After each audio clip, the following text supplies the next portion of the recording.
Hello, everyone. I'm Jeannie Ralston. I'm the founder of Next Tribe. And I said, welcome, everyone. Welcome to our event. And thank you for welcoming me to LA. We were here before times, the BT, the before times. They had a different venue. And back then I said something about how I wanted to come to the belly of the beast that has told us that youth and beauty matter most in the world. And I gave a big finger to, to that beast. Now I'm trying to be more of a grown-ass woman, and I'm just going to do this. So I love LA so much that I'm wearing my love on my body. This dress is actually an aerial map of LA. Do you recognize the coastline? I have a friend in New York who makes dresses of aerial photos of different cities. And I thought, well, I'm going to LA, gotta get this dress. But I just have one question for you. Does Burbank make my butt look big?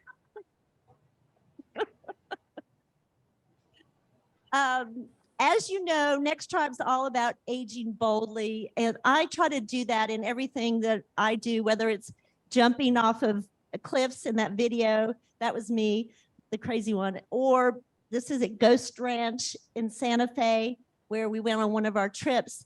Aging boldly for me is living without fear and with plenty of optimism. And for me, living without fear just in this past year has been, after a 29-year marriage, I got divorced and moved back to New York City. Not where I'm from. That accent probably tells you that I'm not from New York, but I lived there for 10 years after college, very, very formative years. And I think of this as my second 20s. So as a palate cleansing between a marriage and whatever's next. So I'm having a blast, except for the dating apps. It's it's hard to live boldly or without fear when you go on a date and 30 minutes into dinner, a man is trying to tell you how big his dick is. Seriously. Seriously, that seriously happened. So I'm like, even though it was a beautiful French restaurant, at a French dinner, I lost my appetite completely and ran to him because he's. So my feeling at this age is that we have little to lose except our dignity on those dating apps, right? So which is why I love this age, because we've learned so much in life already, right? And we have so much to offer. We've gained wisdom and confidence that no one should be able to shake. We're just at the perfect time to squeeze all the juice out of life. And that's what we do at Next Tribe. But aging boldly means different things to different people. And you're going to hear tonight today, I'm still in New York time zone. You're going to hear today from some women who will talk about what aging boldly means to them. And you all, when you came in, you probably wrote down what aging boldly means to you. We're going to select some of those to read and offer prizes. So you want a prize. So one time when we asked people what aging boldly means to them, somebody in the audience said, having sex again after 16 years. We don't know what we're going to hear today. But there's a woman here I want to introduce who is my partner in crime, and she's also my partner in name. Her name is Jeannie Edmonds. Oh, there's Jeannie. She's our chief operating officer. We're Jeannie squared, but we're not that square, really. I don't think we're not that square, are we? She's a writer, producer. She wrote a startup consultant. She has a book out called Startup Jeannie. And I'm going to call her up because she's going to interview our first guest, Wendie Malick. And we've all seen Wendie on screen. She lights up every movie. I did put your dog in there. She lights up every show, movie she's in. She has received 4 Cable Ace Awards for her role in HBO's groundbreaking comedy Dream On, which Marta created. So it's a great combination. She garnered a Golden Globe and 2 Emmy nominations for her iconic Nina Van Horn in Just Shoot Me. Didn't we love that? She's also starred in Hot in Cleveland, and where she and her cast members earned a People's Choice Award and a SAG nomination for Best Ensemble. And she's been in other movies and everything, and she's just a joy. So I'm going to let them take it. Jeannie Edmonds and Wendie Malick can take it from here.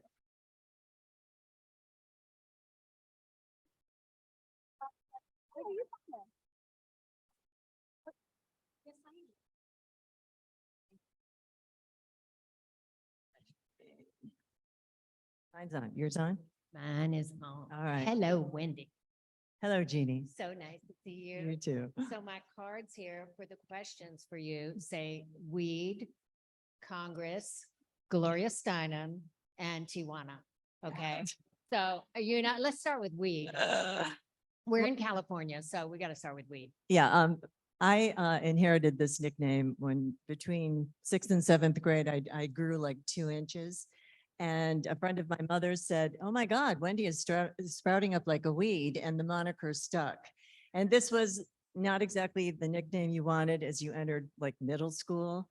But I quickly found out that being sort of a geek and a nerd, I found my tribe, and they happened to be in the music and theater department.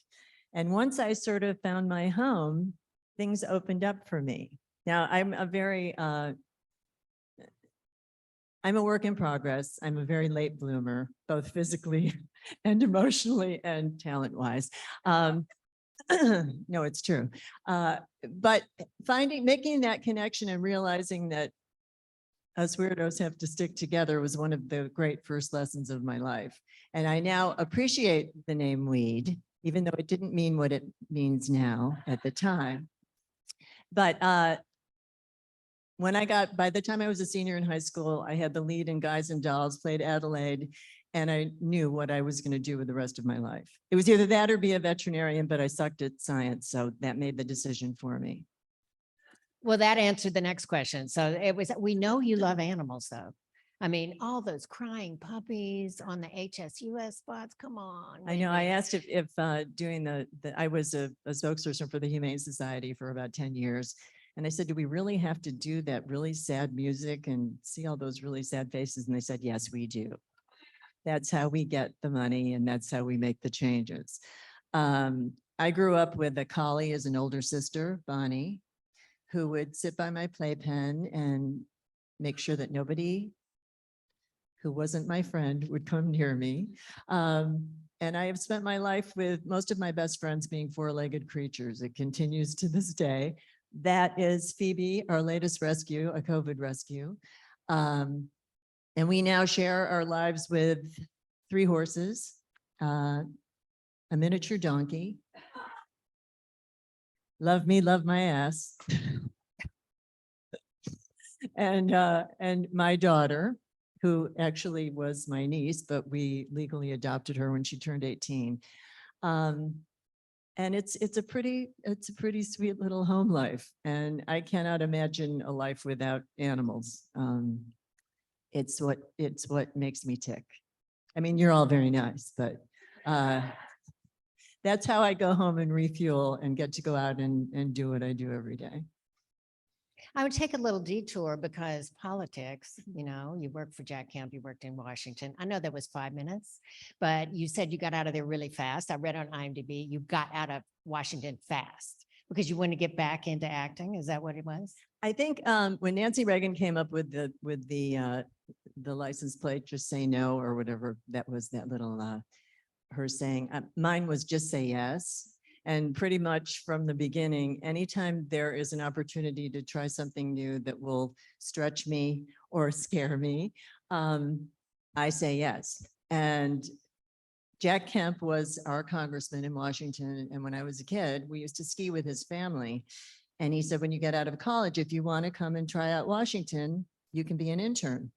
And I thought, sounds like a good idea to me. So the summer and fall after I graduated from college, I went to Washington. It was during Watergate, and it was a fascinating time to be there. And I learned what it is to be an intern. On Friday nights, the congressmen, usually heavyweight, balding older men, would bring their young, pretty little things into their offices, dim the lights, and play Motown and slow dance with them. And then what happened after that, nobody mentioned a word about, because this was a different time. But I completely understood as things unfolded in later years and you found out what was really going on, that this had been going on for a very long time. Nobody ever talked about it. I was not attacked, or I was invited to play and I declined. But it was a very interesting time, but just a sidebar for me, as I knew I wanted to go back to New York and start working as an actor. Of course, that was that was a very long and somewhat arid spell. I was doing off Broadway, dinner theater, summer stock, and someone came up to me when I was 25 and said, "Have you ever modeled?" And I said, "Yeah, when I was in high school." And they said, "Because Wilhelmina's looking for somebody like you. You're exactly right for her. Why don't you come meet her?" So I took the next 5 years of my life and got to see the world. It was my passport and my way to just have adventures. And I am such a wanderlust creature that it was just the perfect opportunity for me, knowing that I would get back to the thing that I loved and felt destined to do. But it wasn't until I was 30 that I came back to New York and started my acting career. And it wasn't until I was 40 that I really got my first break. And I credit this woman sitting right here for creating Dream On with her then partner. Before Dream On, I always played these kind of intimidating, imposing bitches or villains, or lawyers or judges, which was all fine. But I think because I was tall and brunette and somewhat, I guess, imposing, people didn't realize I was funny until Dream On. And when they found out that I was, that my character went from being the straight man for Brian Benben to being more and more neurotic and much more interesting to play. So I really am so grateful for that. That opened up a huge door for me at the tender age of 40. One more political question, though, if I could stay there. I'm going to zoom ahead in your career a little bit, but I was really fascinated by the Bella Abzug, Gloria Steinem, walking the streets. And, well, I don't mean walking the streets, but you know what I'm saying? Knocking on doors. You and Gloria You know, a Steinem. girl's got to do it. A girl's got to Yeah, do it. girls got to do, right? So you were knocking on doors, talking to real people. All of a sudden they open the door, Wendie Malick, oh my God. And so you're the warm-up act, and then Gloria goes in and tells her real story, a heartbreaking story about her abortion. This is one of those pivotal, you know, you have those moments in your life. And I mean, we're always being taught by the people we hang out with. You hopefully have friends who challenge you and make you rethink the way you look at the world. And I have some of them right here.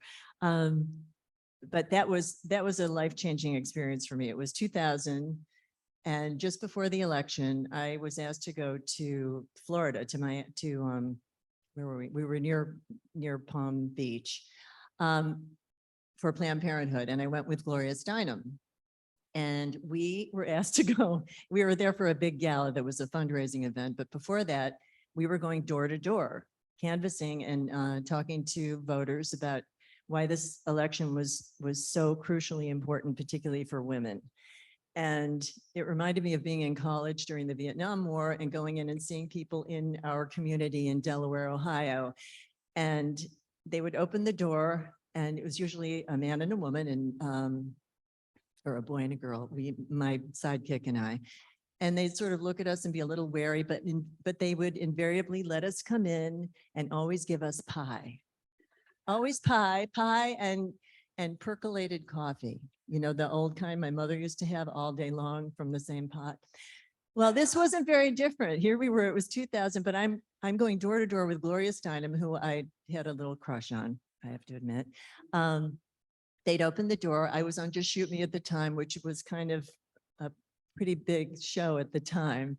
And they would look at me and they'd look at Gloria and they'd try to connect the dots, but they couldn't quite do it. So they just let us in and thinking they maybe knew us, I think. And I learned so much watching her because she was so reasonable. She never raised her voice. She was so articulate and so respectful.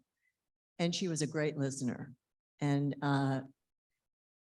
shortly after we had done this, we had this big gala in Palm Beach, and I spoke first and tried to be self-effacing and amusing, and talked about my origins with Planned Parenthood. It was the first thing I ever marched for in 1970 was a woman's right to choose.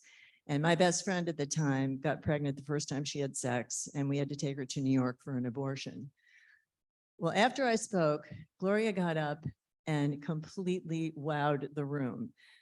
That night, for the first time, she told the story of the incredibly generous and brave doctor in England, in London, who performed an abortion for her when she was on her way to study women in India. She had a fellowship. She had broken up with her boyfriend before she left Barnard, or Smith, no, I think it was Barnard, but didn't realize she was pregnant until she got to London.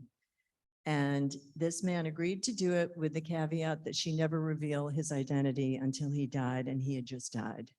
So she told this story to this riveted audience, and we raised a ton of money that night. And in the van on the way home, I said, "Oh my God, when I grow up, I want to be just like you." And she said, "Don't ever say that. There's room for every voice at the table. And what you have to do is find out what makes you uniquely you and really hone that voice." And she told me that her best friend was Bella Abzug, and some of you may remember her, who was a very polarizing congresswoman who always wore a hat and was outrageous. But for those who loved Bella, they wouldn't believe it unless she said it was so.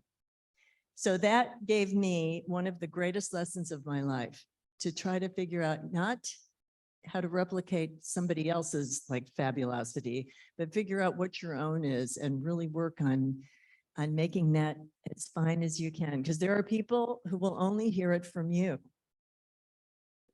And to that point, we've only got about a minute left, but I did want to ask you something I saw in an interview that you did about acting, how it's a lot easier to act than to be your real self, right? When you try on these personas, it's hard to be your real self. And as we get older as women, we come into that feeling of authenticity. We feel like, okay, we don't care. This is who I am, right? So tell me about that acting and being in character versus being yourself and being your age now.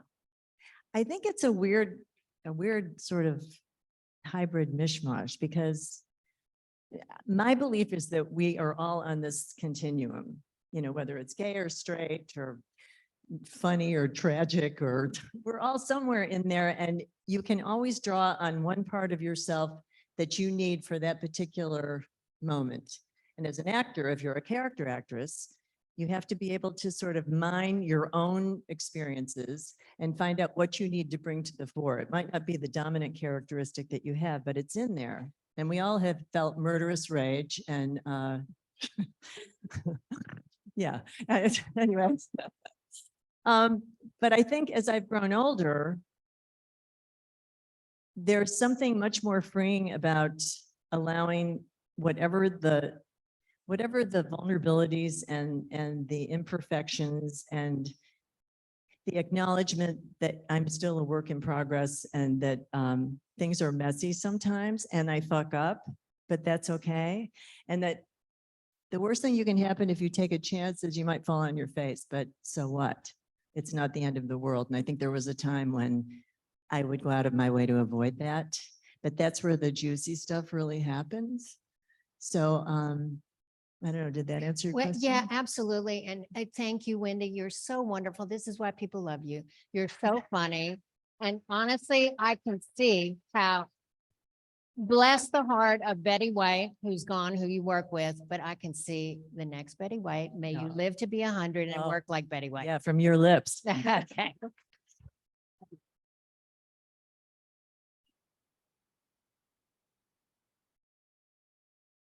Thank you, Wendy. That was wonderful.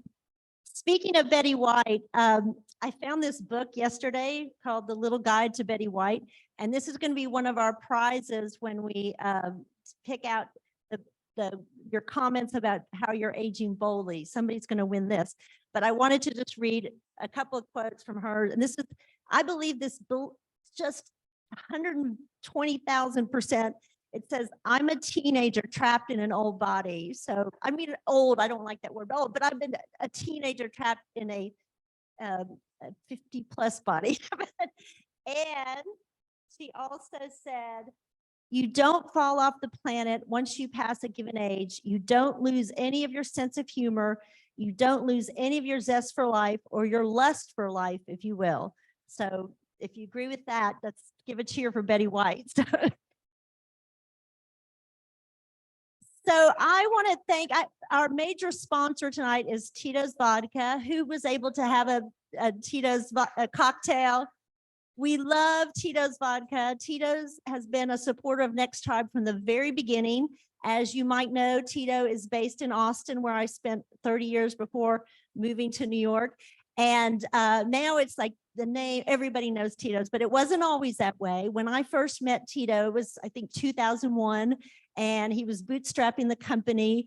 And I had a front row seat to watching his business grow because he married one of my best friends. So it's been like an amazing journey for him. And now he's like the biggest selling spirit in America, beating those Russians, take that Putin, you know.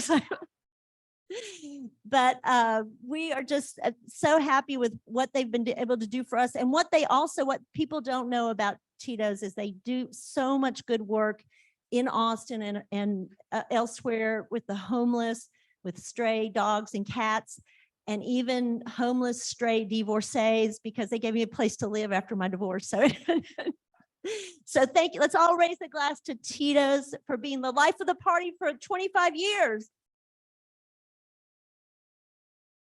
So our next speaker is wonderful Maggie Rowe. Where is Maggie?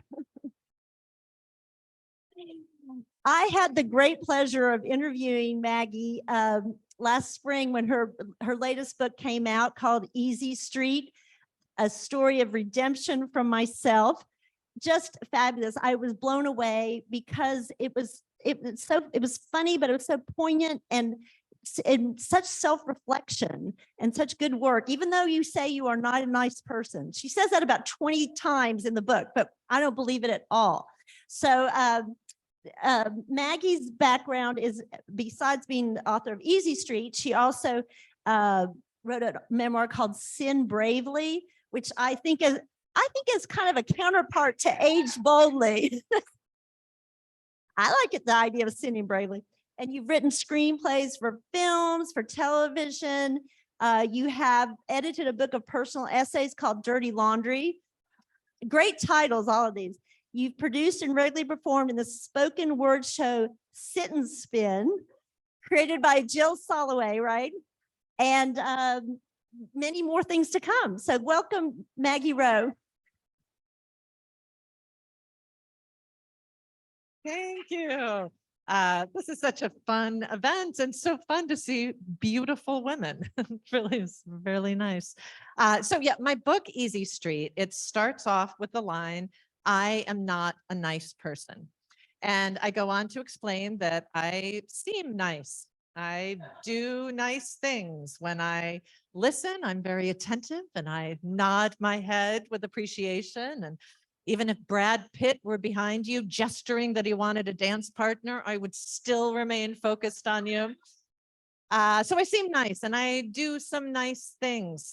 Part of the plot of my book is that I somehow become a mom and legal guardian to a 55-year-old autistic woman who is in love with my husband.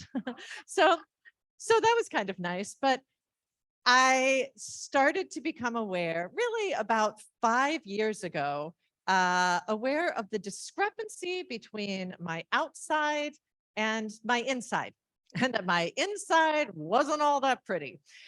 So I started thinking about this word nice, and how I grew up with this word. It was the highest aspiration for a girl. I learned that in church, at school, in the media. And so I started thinking about this word nice and what is it? Because it's not good. It's not righteous. It's easy for other people. And I started thinking about words like agreeable, affable, accommodating, pleasing, sweet, a delight. All of these different words. And I started noticing how I have ingested these words physically. And I want to give you a couple of examples. The first one is I noticed that when I talked to people, my head would be turned slightly like this. And I learned that it has a name. This is the 45-degree torque. It's sometimes called the angle of the demure, but it's not something you'll ever see men do. It's a tilt like this, and then your body has to adjust like this. So this is a position that basically says to everyone, don't worry, you're okay. Your ego's going to be intact. I'm coy and a little mysterious. It is not the position that a general or a field commander is ever going to use. You're not going to do send in the troops, I think, or once more unto the breach, maybe, I guess. Do you like my lip gloss? So I started noticing that angle and trying to make an adjustment. I also noticed that I stood with my feet together, which is what I was always taught a lady does. And I used to teach etiquette. So I'm a perpetrator of this one as well. And this is a wonderful way to stand unless you want to balance. Then it's a little more difficult. It's also not a position that you want to stand in if you want to move with any degree of alacrity. You're not going to see anybody awaiting a volleyball serve like this. Hello. The third thing I started noticing is I do a little head duck. And I noticed that it's not just me, other women do it too. And it's not just because I'm tall, people can still see me up here, but the duck involves when you meet somebody and you go, hi, nice to meet you. Or if you're laughing, it's just a little down and it says, everything's going to be okay. What harm could I pose? You could pet me on my head right now. So I started becoming aware of these things and how they all have to do with using other people as a mirror that reflected back to me, oh, I'm making it easy for everyone. I must be worthwhile. So to me, aging boldly has to do with not using other people as a mirror to reflect back one's self-worth. And my hero in this is Patti Smith, the singer who probably many people know. She's been called the godmother of punk or the high priestess of punk. And one thing about her is she never agreed to the standards of a way that a woman is supposed to look. And one of her her most famous album cover is the album cover for Easter. And her arms are up like this. And she got a lot of flack because there's this big mound of armpit hair.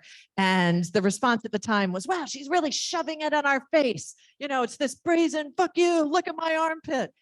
Well, it turns out it was a candid shot. It wasn't part of a photo shoot. It was before she went out on stage to perform and she was going over lyrics in her head. She was just stretching her arms and going through it in her head. It was a statement to nobody. Nobody was her mirror. And she said that she chose that as an album cover because 2 months prior to it, she had fallen off the stage performing. She had been giving it all. And the line she said, come on, God, make a move. I will not cease until I have victory. And she was spinning, fell off the stage. So it went to her edge. But she said she wanted that album cover because it was a symbol of her coming back into her own body and rising up. She could stretch her arms over her head. The first time I heard her voice was when I was in college. I was sitting on the top of my dorm room bunk and I put in the cassette for the album Horses. And if you know it, there's some very momentous chords that sound, and it goes doon, doon, doon, doon. And Patty's voice growls out, Jesus died for somebody's sins, but not mine. And she goes, my sins only belong to me, me. And she has said since then that it's not a slam on Christianity. It's nothing about Jesus, that for her, it's a declaration of independence. And it's standing in her own authority and taking her own place in the world without outsourcing any sins or flaws to anybody else because they're her own. I've seen her many times perform through the years, and I recently saw her at the Wiltern. I went with my best friend and my 14-year-old goddaughter, and she came on stage. She is 76 now. She came on with this mass of untamed gray hair. She had combat boots that were sort of tied up, these jeans, and she didn't walk on like this. She came on the stage and she never bowed her head. She never averted her eyes. She put her weight on both feet. And when she needed to hit a big note, she drew it from the earth. She took a big stance and she went, and she brought it up. She threw her arms up to the sky and she invoked her fallen friends, the spirits of poetry, the dead, all of the gods in the world. And then finally, she rocked out. And then the final song, she was doing a cover of The Who's Talking About My Generation. And she was just thrashing and wailing and keening and screaming. And then she finally just went, "Whoa. That's all I got. That's all I got." And she left the stage. And I thought, that is a woman that goes to her absolute edge. And she said that all she has ever wanted to do since she was a child was do something wonderful. And I thought, oof, well, that was wonderful. And afterwards, I started thinking about her aging bravely, aging boldly. And I started to think about what are some other words that we could be in service of that are not synonyms for nice. Words like bold and strong and clear and firm and nervy and gutsy and vervy and even righteous. And I think that we can all let go of these fetters of nice, these shackles of pleasing, and these chains of pretty. And I think with a little self-examination, we can see the ways that we're still pinned, how we're still hobbled, how we're still subscribing to an ideal that we never consented to in the first place. And I think we can all age boldly. And that's all I got. Thank you so much. Wow, Patti Smith as an age boldly icon, and Maggie Rowe too. All of us aging boldly. I love it. I love it. So I want to tell you a little bit. We have a beauty editor at Next Tribe, and now that I've moved, she lives in New York, and now that I live in New York, I call her about everything. You know, what med spa, what dermatologist, what hair colors, what to do about my roots, everything. I trust her completely, and her name's Cheryl Kramer Kay, and she's not here tonight, but she's probably watching on live stream. You know, we have a bunch of people out on live stream, which I wanted to say welcome to those as well. But Cheryl is absolutely crazy about a place called Rancho La Puerta. It's a gorgeous spa. Who's heard of Rancho La Puerta? Yes, you sure. Rancho La Puerta is across the border in Tecate, and it has been around for how many? Since the 40s. 1940. Oh, it says, yes, 1940. And what's so amazing about it is the founder is celebrating her 100th year birthday. She's turning 100 this year in May. So we are just so pleased that Rancho La Puerta is supporting Next Tribe in all that we do. And we have a little film that Cheryl made. And let me just tell you a little bit more about Rancho La Puerta. It's known for its exercise classes, organic cuisine, hiking, spa treatments. It's on 4,000 acres. And recently they've just introduced the residences at Rancho La Puerta, the first wellness-centric residence club with private luxurious homes for those who want to take their health and wellness to the next level. They're out there at table, Rosie, and is it Carla or Roma? Sorry, Roma and Carla.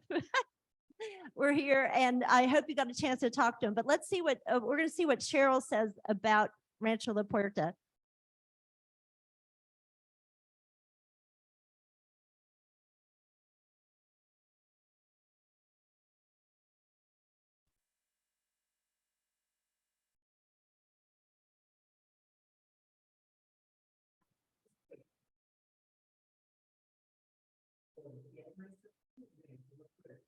Destination spot and wellness into Mexico.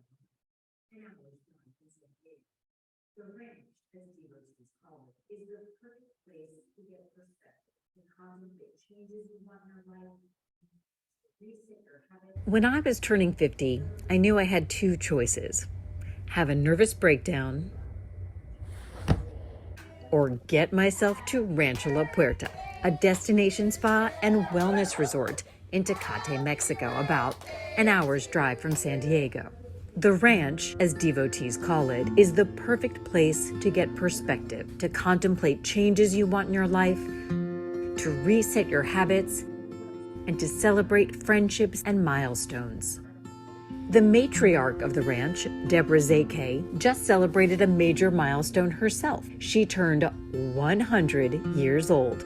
Deborah and her late husband, Professor Edmund Zake, started their health camp together in 1940. Today, their daughter, Sarah Livia Brightwood Zake, is the president of the ranch, and she carries on the family legacy of inspiring the pursuit of health.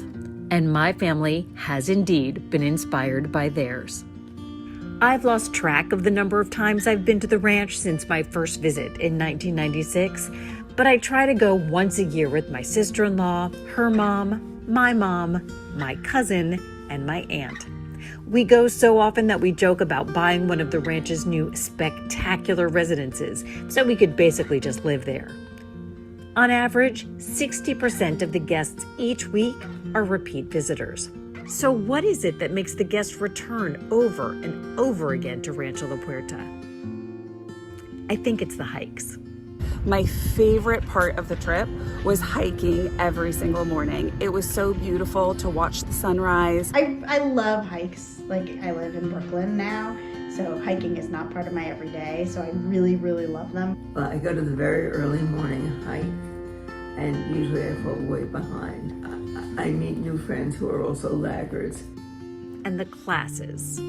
I like that the ranch has something for everyone and that we can all be there together, but we don't have to always be together.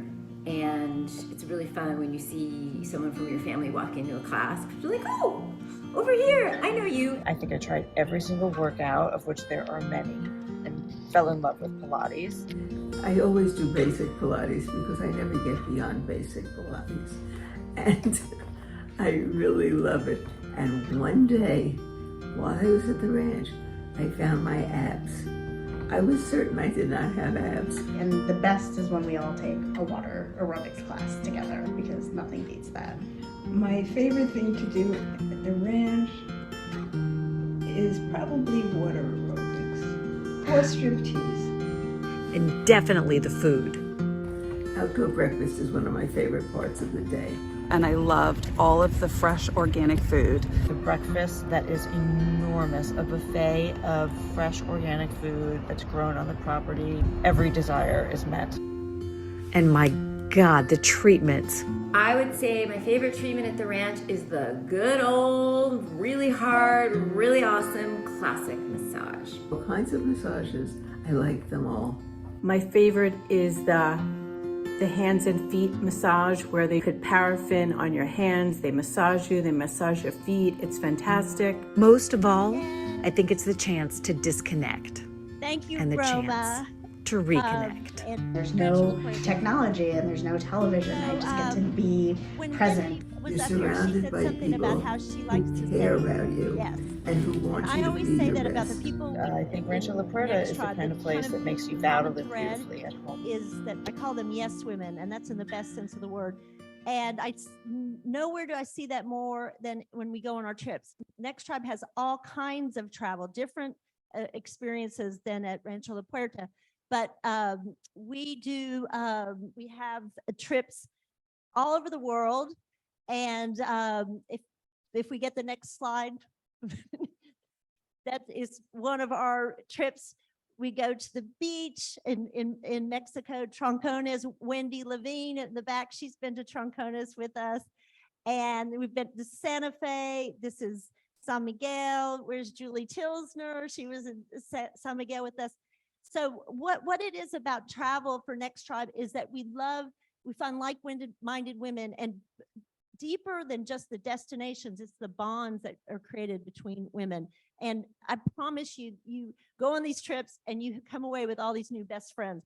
So you should see the friends like here. This was in San Miguel over Day of the Dead, and we're all painted up and having a blast. It's my job on these trips to make sure people have fun. And I have never had a complaint that somebody didn't have fun. Am I right, Wendie?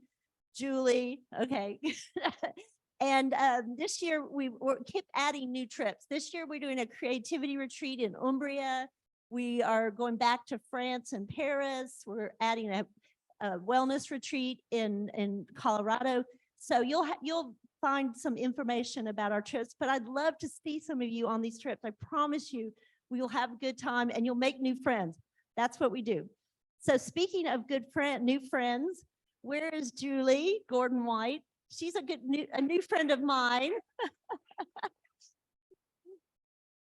Julie is an entrepreneur and a TEDx talker. Can we just say you're a TEDx talker?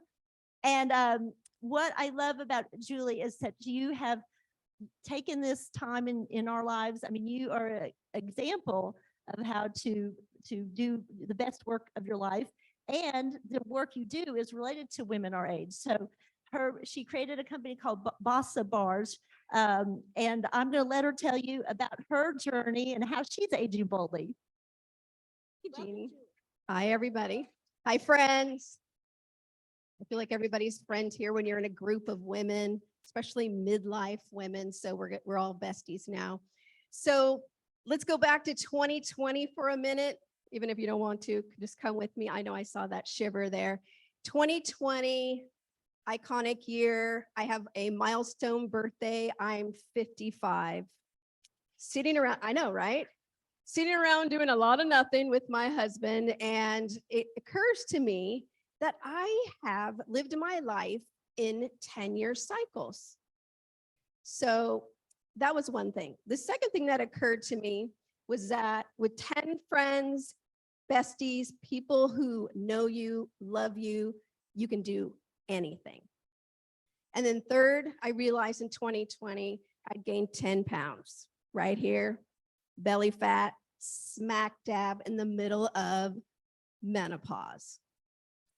So reflecting on those 10-year cycles, my first career, I was in the hotel industry, director of sales and marketing, Sheraton Hotels, loved it, didn't go so well when I start having kids and all that travel.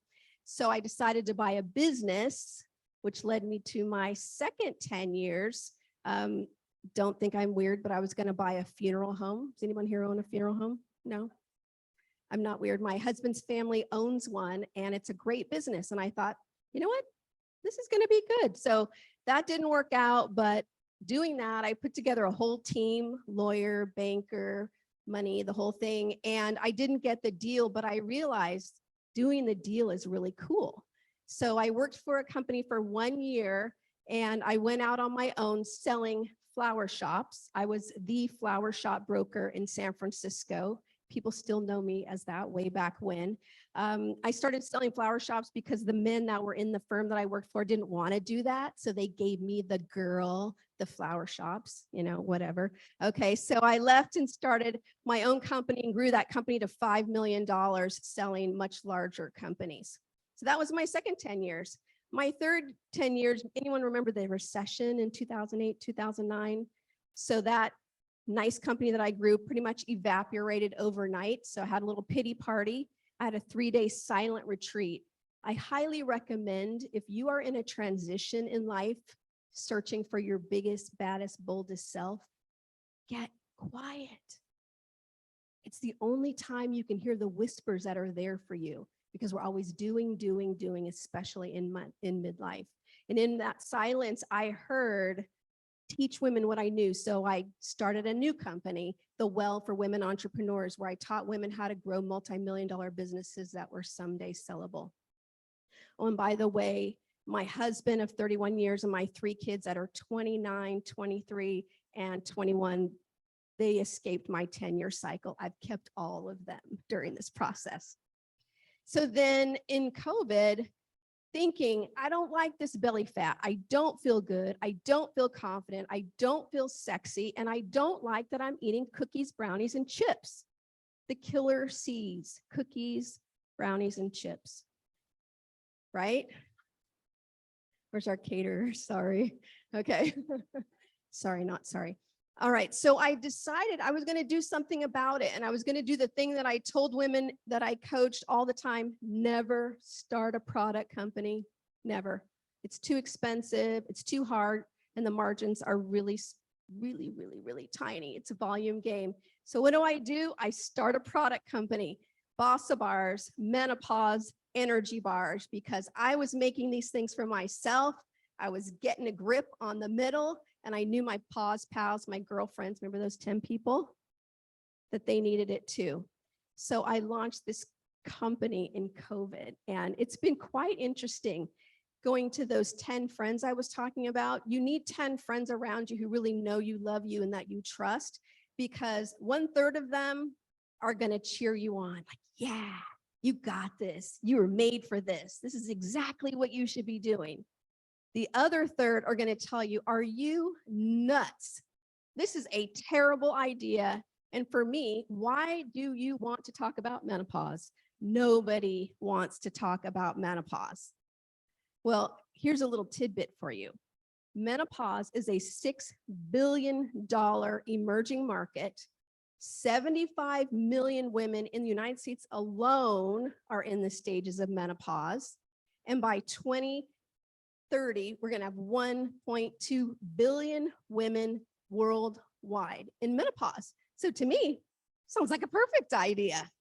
Huge opportunity. Does anyone here know someone in the stage of menopause? Where are you men? Raise your hands too. Everybody knows somebody in the stage of menopause. It's either your partner, your boss, your sister, your neighbor, your friend, your daughter is in menopause.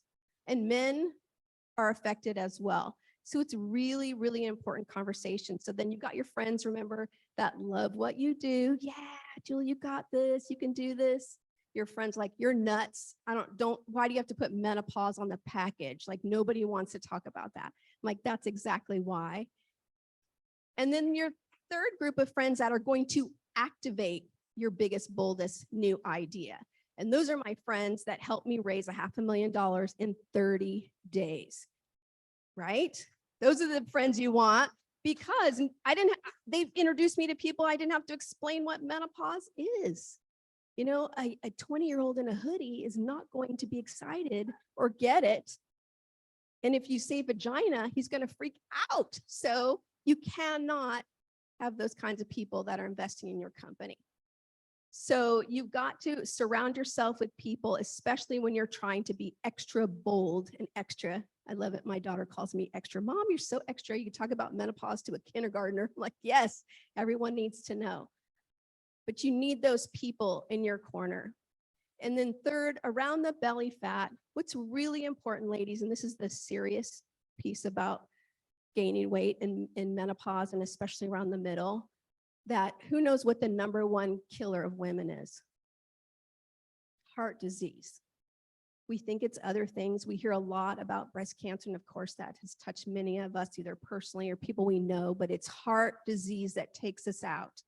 And who knows what is the recommended circumference inches of our waist for safety? This is why I'm on a mission. 35 inches. Right? Same. 35 inches. And it's not about looking cute in your skinny jeans. Nobody wants to wear a bikini. Well, maybe you do you? It's fine. No judgment in midlife, right? But it's about our health. It's not about lust. It's about life and longevity. It's about vitality. And if you want to be bold, we need energy. So nutrition matters. So that's why it's really important for me to be out there loud and proud talking about menopause, because this is our best time. And by the way, this is when we have the most money. This is when we have the most time in the saddle, confidence. And it's a time for you to take whatever you have in your dream box that you've hidden away, maybe for later, maybe for never, and take it out. So as I kind of bring this to a close here, I want to ask you, think about your own life. Do you have cycles? How long are they? Are they 5 years? Are they 10 years? And more importantly, are there things that you need to stop doing? That's a cycle. Do you have 10 friends? Do you have 10 besties that know you, love you, and can cheer you on and check you when you get out of line? The reality check, and can help you activate when you have those dreams. And last but not least, don't forget about your nutrition. We've worked really hard to get here. We've been through a lot, and we deserve the best. Don't get cheap on yourself. We spend money on shoes. I see a lot of really cute shoes here, bags, outfits. But when it comes to our health, we're like, that's too much. Don't do that to yourself. You deserve it. So get out there, be bold, be your badass self that you've always meant to be. Even more bad. There's a lot of badass women here, but just take it up. Take it up a notch. And remember, no matter what, no matter if you're in perimenopause, post, make sure you always menopause like a boss. Thank you, everybody. Thank you so much. That was wonderful. We actually did a project at Next Tribe called the Real Body Challenge that we just showed naked bodies from the neck down. Women sent in their naked bodies as a response to Emma Thompson's role in, what was that movie? Where she posed, yes, where she posed just naked, just looking at herself. Do you know how much balls, well, not balls, you know, some of that had to take just to show her body as it was. And she said at one point, if you want to change the iconography around the female body, you need to be part of the change. And I took that and said, okay, I'm going to put my naked body up there. And let's have real naked bodies of women our age to show what we look like and to feel some camaraderie that we're not perfect, but it's okay. This body has done great things for us. It's gotten us this far, and we should honor and respect that. So I love that you were talking about nutrition and where Julie went. So segue into Aging Boldly, what you guys wrote when you came in. We picked 4 of them. And I want you guys, when I announce your name, I want you to stand up and I want you to own it, because you're here. That means you have an interest in Aging Boldly, and we want to celebrate that. So Elizabeth at Amorous is building a sex tech company. Where's Elizabeth? Oh, sex tech. Good for you. We will want to hear more about that. I have it. Is it called what's it called? Amorous. I'm sorry. That's what it is called. Okay. Congratulations. Then we have writing my memoir and switching genres after 50. Whose is, oh, that's Rachel. Good for you. You didn't put your name on it though. Okay. Staying as childlike as I've always been, and by creating a new business. I don't have a name on this, but who said, woohoo? Fabulous. And then, whoops, we have doing flying trapeze several times a week. Hillary Bibicop. Oh my. That's wonderful. That's wonderful. Oh, so Jeannie Edmonds, will you come and pick two of these four are going to win a little something.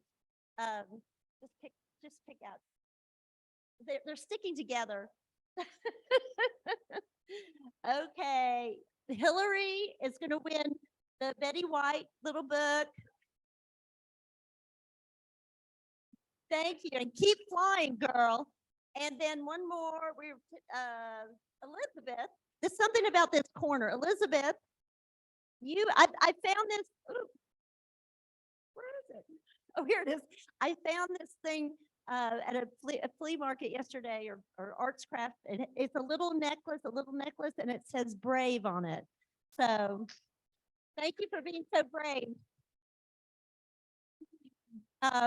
Okay, so our last guest is somebody very special to me. I've only met her in person today for the first time, but we've worked together before.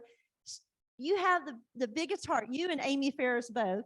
I met her through Amy Ferris. Some of you might know her as a writer, and she introduced me to Marta Kauffman. And you guys during COVID, you did a special virtual event with us where we talked about female friendship during COVID, because they met during COVID, but you still haven't met in person. But you are, like, in a couple of weeks, you're going to meet in person, which I'd like to be there to see that. And Marta has also been so generous with her time. She's done a TV writing workshop or TV producing workshop with a lot of next tribers who have more than I ever knew. We had like 90 submissions, and we picked 12 people to work with Marta, and she gave of her time to help them develop their ideas for TV shows and TV series, and people loved it. You've got a great big heart, and we appreciate that. And of course, among the many things that Marta is known for is a whole series about women who are aging boldly. Grace and Frankie's. And you heard us before. She was also with Wendie on Dream On. So they are the dream team here, right? So come on up, Marta.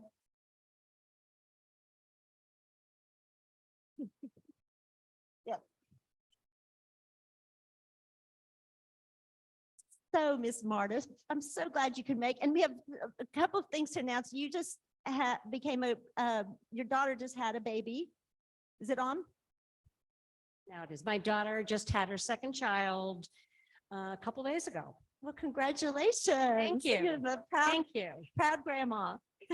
It's the role I was born to play. Oh, I love that. I love that. And you also have a birthday coming up. So we should say happy birthday to you this coming week. Thank you. So I know everybody's birthday because I bought all the speakers some little vintage Zodiac medallions. So anyway, so I had to look you up on your just the month and the day. I didn't look at the year, but I don't mind saying. Oh, what's that? I don't mind people knowing the I year. like that. What birthday is this then? This is going to be my 66th. Oh my God, yes.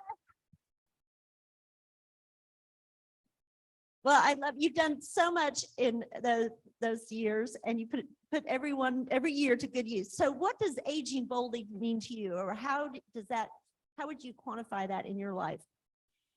You know, there's a couple things. I know we've talked a lot about saying yes, but I think there's a certain element of aging boldly, which is about saying no. I'm done with that shit. When I turned 60, I realized I don't have to finish every book I start. Okay, I like that. There are too many good books to read.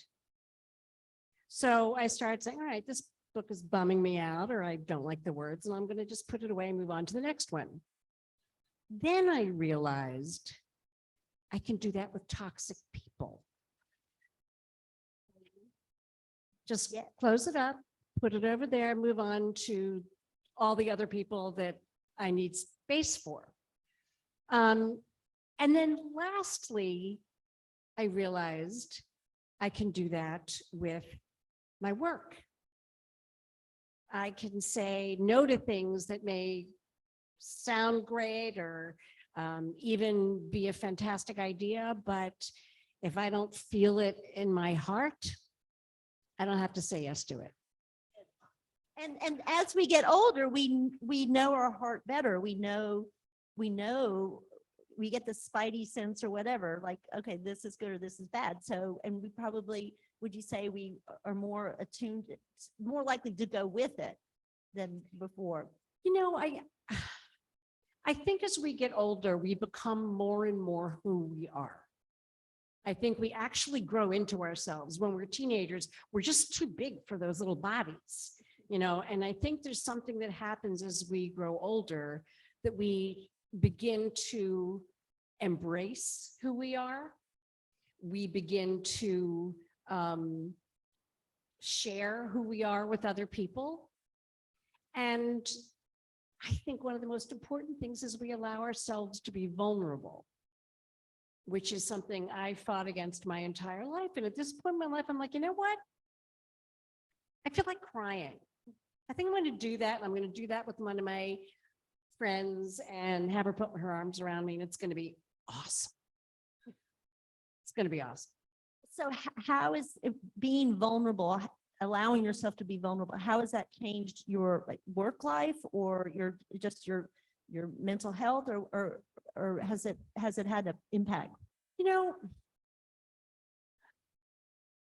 I think through most of my life, raising 3 kids, doing a lot of work, there was a certain amount of just hanging on, just holding really, really hard. And I knew that if I started to cry, I might never stop.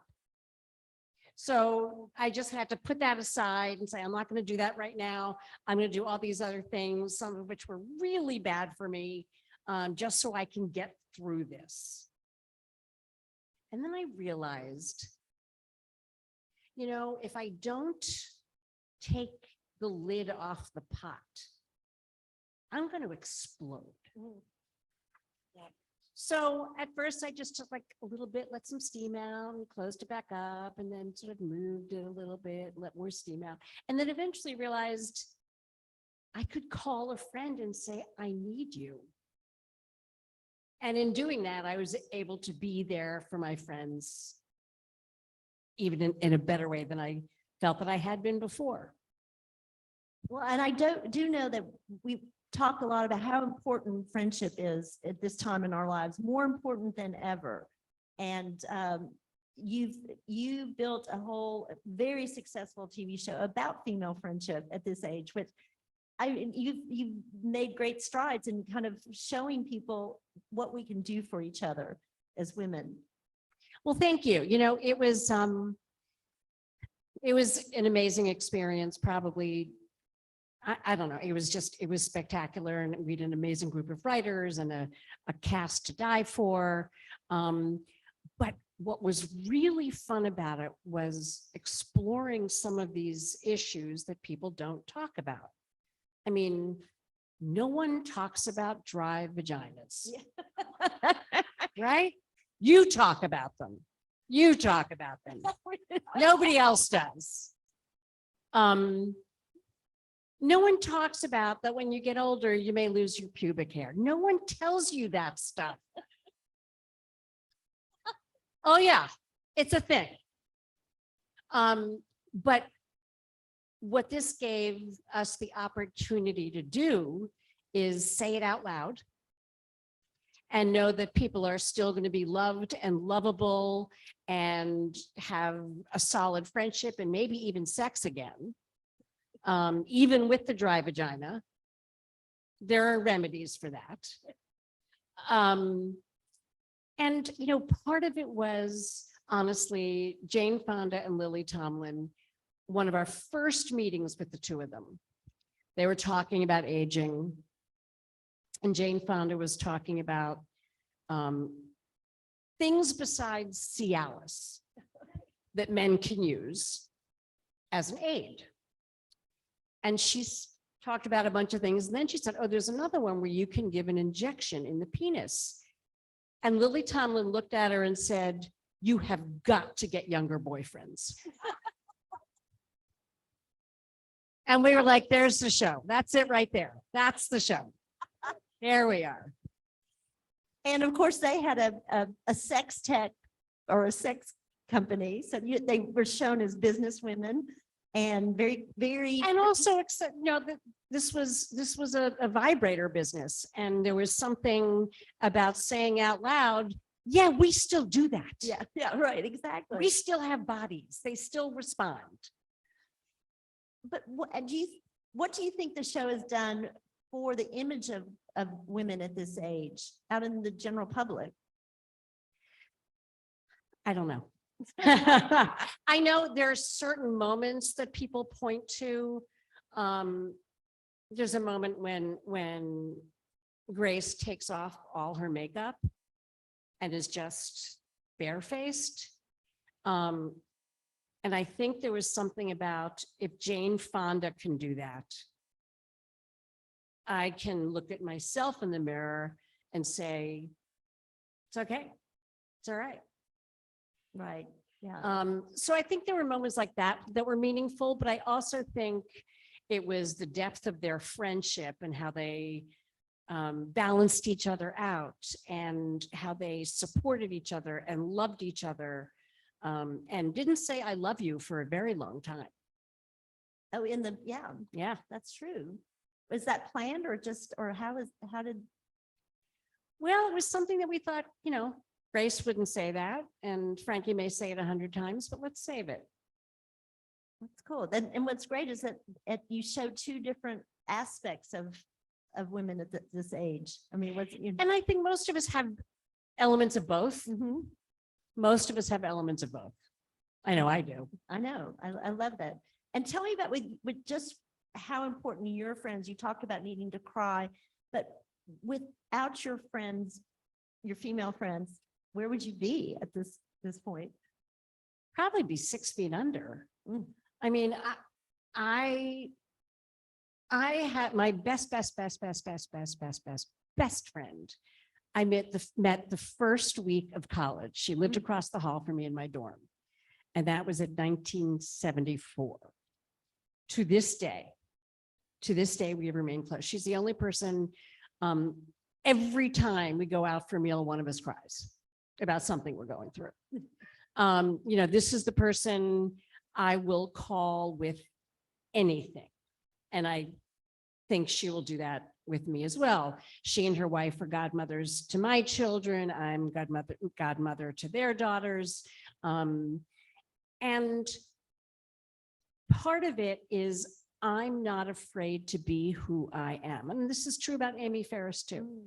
I'm not afraid to say, all right, here's a story about me that I'm scared to tell because you might judge me.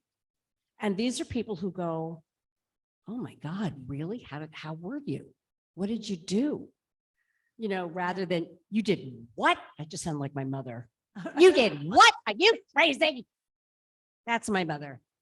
And do you think a lot of us are like kind of reacting, trying not to be our mothers? I mean, our lives are so different than our mothers' lives were at this age.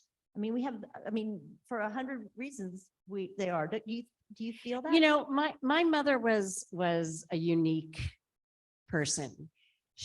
When she was 16 during the Depression, she had 3 younger sisters. My grandfather was out of work and she danced in a mafia-owned nightclub at night and then went to school during the day.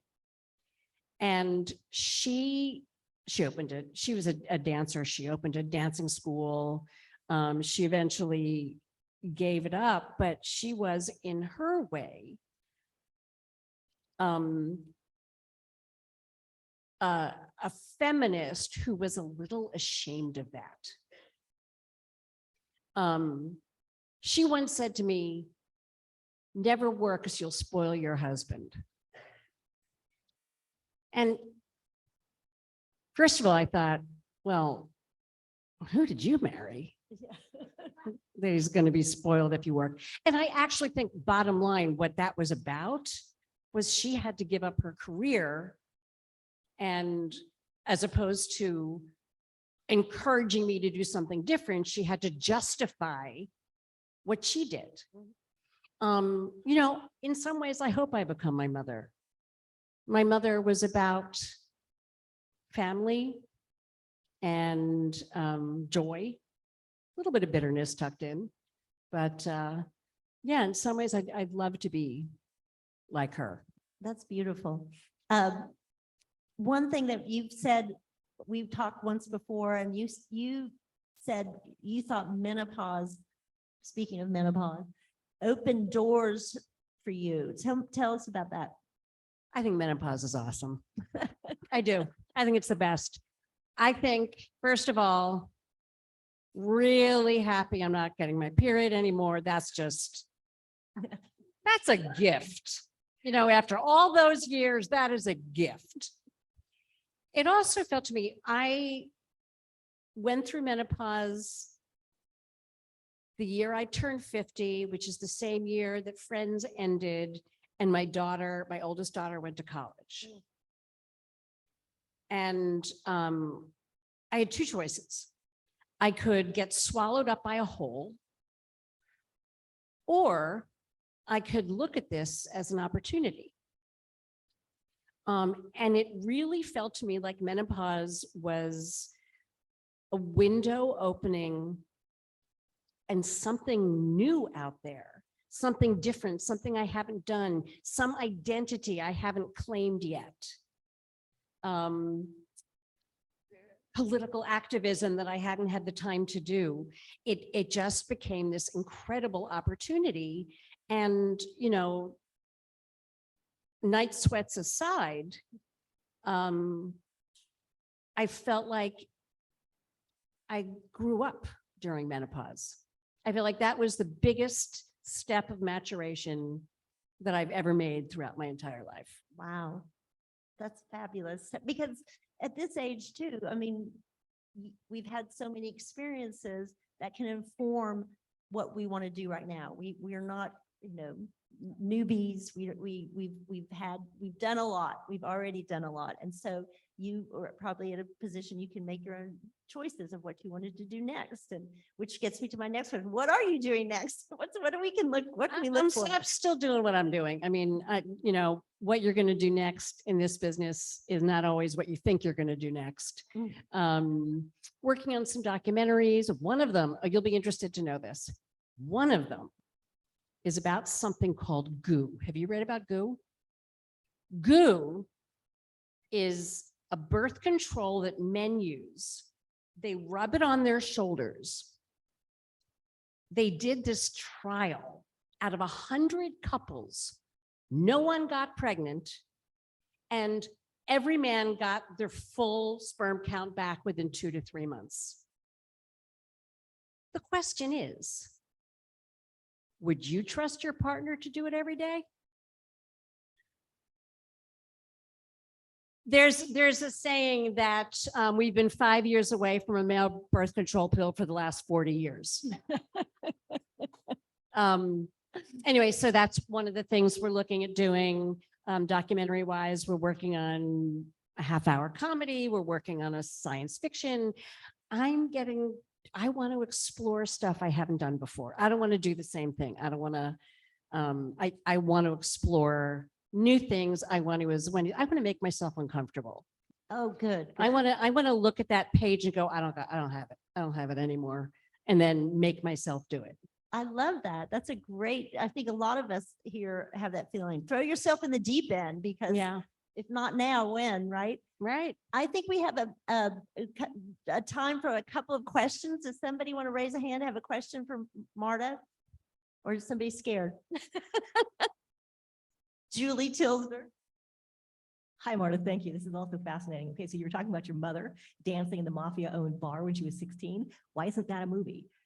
Like, I'd watch that movie. Oh, it will be. You know, people have been talking about it. I've been talking about it for a long time. And I really do want to write this movie at some point. I just have to figure out what it's really about, which is the key to anything you do. You have to understand what is at the core and what is the heart of it.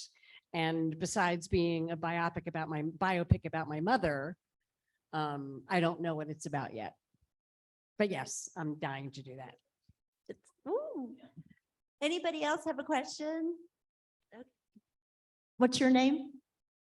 Elena Vega. I'm just wondering if you found, like, did you have to fight for Grace and Frankie, or have you found that the landscape of the entertainment industry has gotten easier for older women and stories about older women?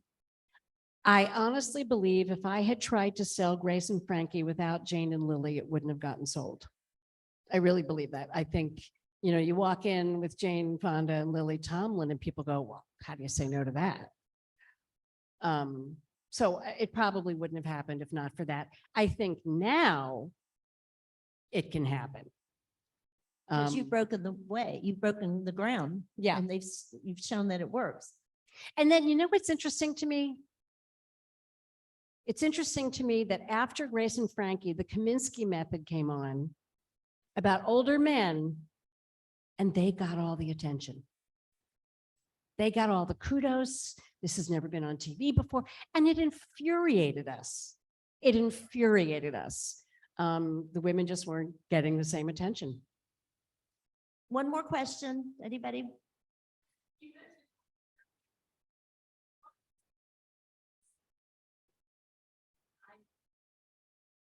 Eye-opening book.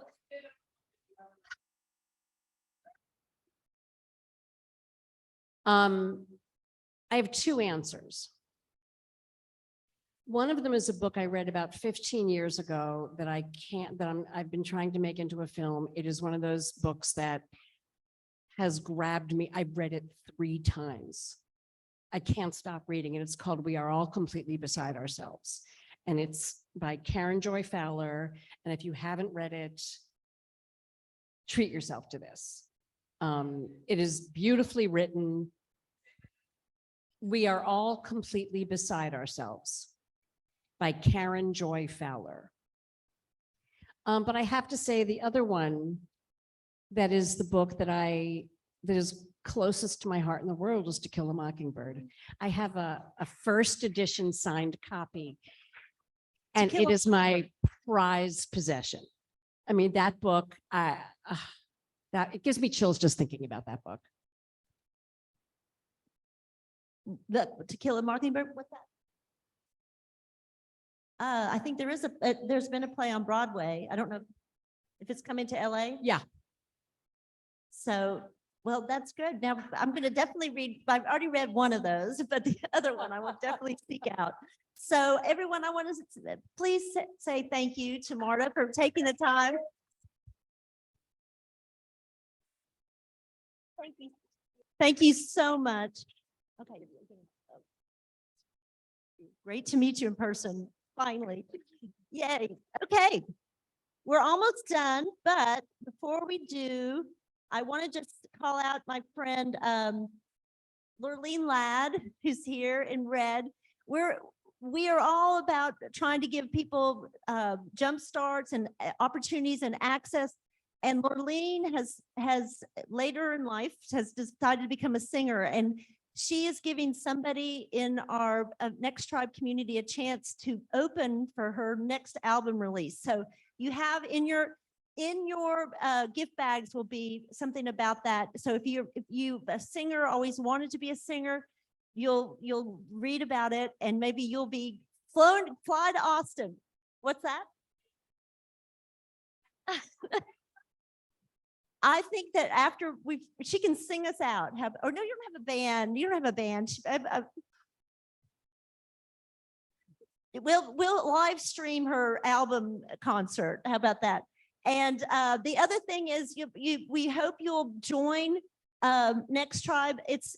There's 3 different levels to join at, and it's just there's discounts and on trips and events and other perks like access to workshops and things like that. So we hope that this is just the beginning of a friendship that'll continue. We hope we'll be back in LA, and also that you'll join us in other parts of the country as we do these out loud events and so forth. So I really wanted to say thanks to everyone for coming, and there's going to be more to drink, and I don't know if there's food still out. And Maggie Rowe has her book right here if you haven't gotten it signed yet. Thank you so much, everyone.